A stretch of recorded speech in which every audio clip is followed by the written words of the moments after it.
Hello everyone. Okay so ये मेरी पहली वीडियो है यूएस से। कुछ पॉइंट्स हैं जो यूएस आने से पहले प्रिपेयर कर लेने चाहिए जो यूएस आने का प्लान कर रहा है। तो मैं कुछ बिंदुओं पर कुछ पॉइंट्स पर बात करूंगा। पहली तो ये कि अगर आप यूएस आने का प्लान कर रहे हैं तो इंडियन रुपीस तो यहाँ चलते नहीं है, तो यहाँ की करेंसी आपको कम नहीं लानी है। यूएस की करेंसी आपको वहीं से, अगर आप H1B पर आ रहे हैं तो H1B यूजुअली कंपनी जो आपको भेजती है उस केस में आपकी कंपनी ही आपको एक अमाउंट, इनिशियल अमाउंट दे करके भेजती है। वो इनिशियल अमाउंट जो है यूजुअली $500 कैश और $500 फॉरेक्स होता है। कार्ड, फॉरेक्स कार्ड मिलता है, उसमें वो $500 होते हैं। अगर आप यहाँ शॉर्ट टर्म के लिए हैं, 1 महीना 2 महीने के लिए सिर्फ आए हैं और आके वापस जाने वाले हैं, H1 मतलब शॉर्ट टर्म है। H1 भी यूजुअली 3 इयर्स का होता है, लेकिन इन केस अगर आप कम समय के लिए हैं तो ठीक है, वो amount that can work. But अगर आप यहाँ प्लानिंग कर रहे हैं लॉन्ग टर्म रहने के लिए तो $500 कैश और $500 फॉरेक्स कार्ड में इज़ नॉट सफिशिएंट। तो आपको वो अमाउंट इंक्रीज कराना है वहीं से। अगर आपकी कंपनी की पॉलिसी अगर कुछ ऐसी है कि वो उस 500 को इंक्रीज नहीं कर सकते, तो आपको उस कंपनी से बात करनी है जिन के थ्रू आपको वो एटीएम, वो फॉरेक्स कार्ड, एटीएम जैसा ही कुछ होता है वो अगर आपको मिल रहा है, उस कंपनी या उस बैंक से आपको कांटेक्ट करना है और उसमें कुछ अमाउंट, कुछ एक्स्ट्रा अमाउंट फिल करा लेनी है। समस्या क्या है कि यहाँ आने के बाद आपको सिर्फ आप उस कार्ड से सिर्फ अपने ज़रूरत की चीज़ें ही नहीं खरीदेंगे, बल्कि अब अगर आप यहाँ रहने आए हैं तो आपको अपार्टमेंट भी देखना है रहने के लिए, और $500 जो है सफिशेंट नहीं होगा। आप एप्लीकेशन फ़ीस में ही वो सारे पैसे, 500 के $500 आपसे वो ले लेंगे और आपके पास सिर्फ कैश बचेगा, जो सब जगह पे नहीं चलता है।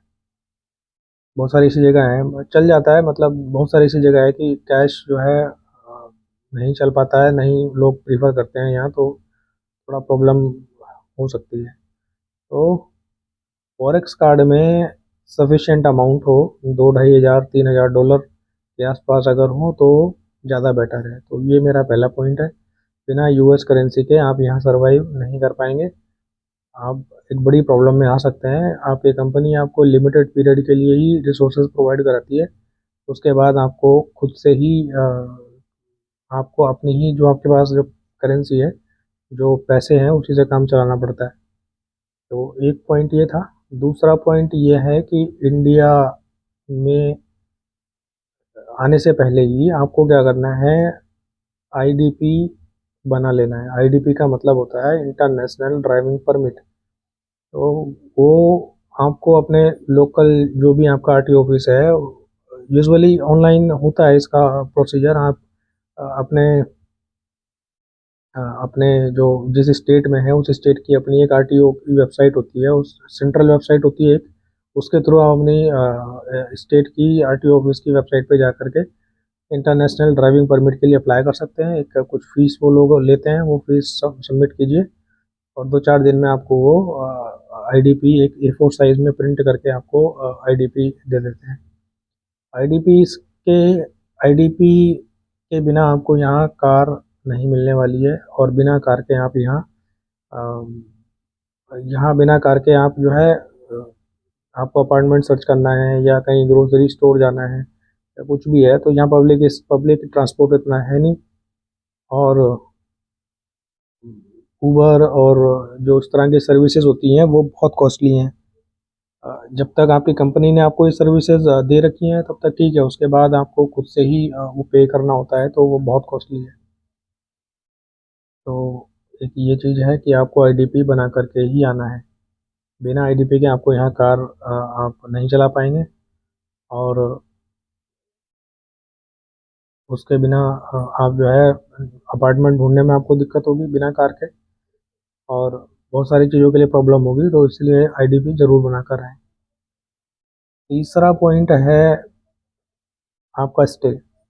जब आप यूएस आते हैं, प्लान करते हैं, आपकी कंपनी जब आपको एक स्टे प्रोवाइड कराती है, वो कंपनी क्या देखती है कि आपकी जो वर्क लोकेशन है, उस वर्क लोकेशन के अराउंड, उसके आसपास ही कहीं कोई जो होटल है, होटल क्या यहाँ पर सूट्स होते हैं जिसमें आपको पूरा आपका एक किचन होता है, एक ऑफिस एरिया होता है, बेडरूम, जो टॉयलेट वगैरह सब कुछ जो है वो पूरा कंप्लीट सेट होता है, वो आपको प्रोवाइड करा देती है। तो वो लोकेशन जो है, जो कंपनी आपको आपके वर्क स्टेशन, जो आपका जो वर्किंग जो कंपनी का जो एड्रेस है जहाँ आप काम करने वाले हैं, उसको माइंड में रख के आपको होटल प्रोवाइड करती है। अगर आपका वर्क फ्रॉम ऑफिस है, तो आपको उस लोकेशन को कंसिडर करना है अपना स्टे ढूंढते हुए। तो स्टे कैसे ढूंढना है आपको? अगर वर्क फ्रॉम ऑफिस है तो आपको अपनी कंपनी के लोकेशन। दूसरा, इंडियन ग्रोसरी स्टोर यहाँ बहुत होते हैं, काफ़ी हैं। वॉलमार्ट है, कोस्को है, और भी कई सारे बहुत हैं। तो प्रॉब्लम क्या है कि जो हम इंडियंस प्रीफर करते हैं, चावल, दाल, आटा, वो हर ग्रोसरी स्टोर में आपको मिलेगा नहीं। अ, हम मेरा हमारा जो स्टे था वो थोड़ा आउट ऑफ सेंटर था, जो सेंटर है, यू जहाँ मुझे आना था अटलांटा का, उसके आउटर एरिया में जो है मेरी कंपनी की लोकेशन, वही आउटर एरिया थी, तो उन्होंने मेरे जो होटल था वो भी उसी एरिया के आसपास कर दिया, वहाँ से 10 मिनट की दूरी पर। अब समस्या ये थी कि मेरे जो होटल है उसके पास में था वॉलमार्ट। वॉलमार्ट में सब कुछ मिल जाता है, मतलब सब्जियां, फ्रेश सब्जियां मिल जाती हैं, प्याज, लहसुन, सब तरह की सब्जियां, गोभी, आलू, टमाटर सब मिल जाता है। प्रॉब्लम है कि और चीज़ें, जैसे हम लोग दाल खाते हैं, तो दाल आपको वो मिल जाएगी लेकिन वो क्वालिटी नहीं मिलेगी, वो स्वाद नहीं मिलेगा। चावल मिल जाएंगे लेकिन वो ना क्वालिटी मिलेगी ना वो टेस्ट मिलेगा। आटा तो बिल्कुल बिल्कुल पता नहीं कैसा आटा होता है। वो आटा कम और मैदा ज़्यादा लगता है, उसमें नमक रहता है, नमकीन सा कुछ अजीब सा ही था, मतलब वो आपको बिल्कुल रोटियां भी उसकी पसंद नहीं आएंगी। तो प्रॉब्लम, फिर हमें पता चला यहाँ एक इंडियन स्टोर है बगल में ही, लगभग वहाँ से, हमारे होटल से 30 मिनट की दूरी पे था, तो हम वहाँ आते थे शॉपिंग करने। हम वहाँ से आशीर्वाद आटा, अपने देश में जो चीज़ें मिलती हैं वो आसानी से वहाँ मिली हमें, और हम उनको लेकर के 30 मिनट का रन, 30 मिनट आपको ड्राइव करना पड़ेगा। उस 30 मिनट, अब आप सोचिए, यहाँ 30 मिनट अगर गाड़ी 100 की स्पीड में चल रही है तो वो कितना दूर हो गया। तो इतना दूर चलाना पड़ेगा, उतने दूर का आपका पेट्रोल जो खर्च होगा वो सब आपकी एडिशनल कॉस्ट है, आपका टाइम और आपका एडिशनल कॉस्ट, वो जो पेट्रोल लगा है। तो आपको इंडियन ग्रोसरी स्टोर सर्च करना है, आप उस लोकेशन पे होटल लेना है जहाँ से आपको ना इंडियन ग्रोसरी स्टोर दूर बैठे और ना आपकी वर्क लोकेशन ज़्यादा दूर बैठे। ऐसी जगह पे अपना होटल चूज़ करना है। अगर वर्क फ्रॉम होम है तो आपको इंडियन ग्रोसरी स्टोर के जस्ट आसपास ही कहीं आपको अपना होटल देखना है, जिससे कि आपको इंडियन ग्रोसरी स्टोर जाने में प्रॉब्लम ना हो, ज़्यादा टाइम ना लगे, और आप आसानी से कोई भी चीज़ लेके आ सकते हैं, और आप आराम से चीज़ें खा सकते हैं, खाने पीने की चीज़ें ला सकते हैं। तो ये 3 पॉइंट थे। तीसरा, हाँ, उससे एक और फ़ायदा होगा, अगर आप होटल इंडियन ग्रोसरी स्टोर के पास लेते हैं, आपको एक और बड़ा फ़ायदा उससे ये होगा कि इंडियन कम्युनिटी आपको वहाँ आसपास मिल जाएगी, क्योंकि इंडियन ग्रोसरी स्टोर के आसपास इंडियंस बहुत मिल जाते हैं।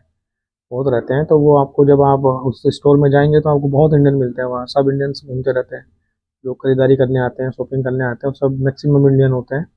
90 टू 95% जो इंडियंस होते हैं। तो आप उनसे मिलेंगे, बातचीत करेंगे, तो वो आपसे बातचीत होगी, जान पहचान होगी, तो आपको हेल्प भी मिल जाएगी अपार्टमेंट वगैरह ढूंढने की।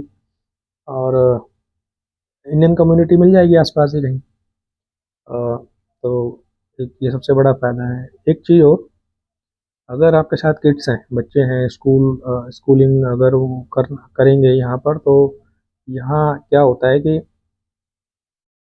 जिस जोन में, जिस एरिया में आपका अपार्टमेंट है, जहाँ आप रहने वाले हैं, जहाँ आप प्लान कर रहे हैं स्टे करने का, उस जोन के ही कुछ स्पेसिफिक स्कूल्स होते हैं, असाइंड स्कूल होते हैं। तो आप उन स्कूलों को छोड़कर किसी दूसरे स्कूल में एडमिशन नहीं करा सकते। तो ये एक बड़ी चीज़ है। अगर आपके साथ किड्स हैं तो आपको तीसरा पॉइंट, तीसरा नहीं, दूसरा, सबसे पहले देखना है इंडियन ग्रोसरी स्टोर। दूसरे नंबर पे आपको देखना है उस एरिया में, जहाँ आप अपार्टमेंट देख रहे हैं वो एरिया भी उस होटल से दूर ना हो, अ, जहाँ आपको रहना है। और वहाँ पे स्कूल्स जो हैं अच्छे ग्रेड के हों, अच्छी रेटिंग हो उनकी। तो अ, तीसरा पे देखना है अपनी वर्क लोकेशन। तो ये तीनों पॉइंट देख करके ही आपको अपना होटल चूज़ करना है। इंडियंस आपको सिर्फ ये रिसर्च जो है ना, कुछ तो इंडियंस यहाँ आने के बाद ही आपको टकराएंगे, उनसे आप बात कर सकते हैं। ये रिसर्च जो है वहीं रहते हुए आपने करनी है। वहाँ जो जो आपके साथ काम करने वाले कुछ इंडियंस अगर यूएस में हैं, तो आप उनसे पूछिए कि वो लोकेशन कौन सी ठीक है, इंडियन कम्युनिटी ज़्यादातर कहाँ है, इंडियन ग्रोसरी स्टोर्स कहाँ हैं। ये सारी जानकारी लेने के बाद आप खुद रिसर्च कीजिए। यहाँ पे बहुत सारे पोर्टल हैं, apartments.com है और बहुत सारे हैं, जिससे आप ये आइडिया लग जाएगा आपको कि आपको आपके लिए बेस्ट लोकेशन कौन सी है। तो ये हैं दो तीन पॉइंट, रिकैप कर देते हैं। पहला पॉइंट है, आपको फॉरेक्स में थोड़ा ज़्यादा अमाउंट लेकर आना है, जिससे कि आपका आराम से 1 महीने का जो है ठीक ठाक चल जाए, हिसाब किताब, खाने पीने में कोई दिक्कत ना हो, अपार्टमेंट सर्च करने में या कहीं आने जाने में दिक्कत ना हो। दूसरा है, आपको ड्राइविंग लाइसेंस के साथ साथ आईडीपी भी बनवा कर लाना है वहीं से। और तीसरा पॉइंट है, आपको अच्छी रिसर्च करनी है यहाँ होटल लेने के टाइम। जहाँ आप स्टे करने वाले हैं वो लोकेशन जो है आपके वर्क स्टेशन से, if you are not doing work from home, ज़्यादा दूर ना हो। अगर वर्क फ्रॉम होम है तो फिर ये सोचना ही नहीं है। दूसरा पॉइंट है कि आपको इंडियन ग्रोसरी स्टोर के आसपास ही लेना है। इससे फ़ायदा ये होगा कि आपको बहुत ज़्यादा दूर जाना नहीं पड़ेगा अपनी ज़रूरी सामानों को लाने के लिए, और अपार्टमेंट सर्च करने में भी आसानी होगी। तो ये कुछ पॉइंट्स थे। आने के बाद यहाँ क्या क्या चैलेंजेस हैं, क्या क्या आपको चीज़ें करनी हैं, क्या क्या ध्यान रखना है, उसके लिए मैं अलग से एक अलग चर्चा करेंगे। तो अभी फ़िलहाल अ, अभी के लिए इतना ही। Thank you.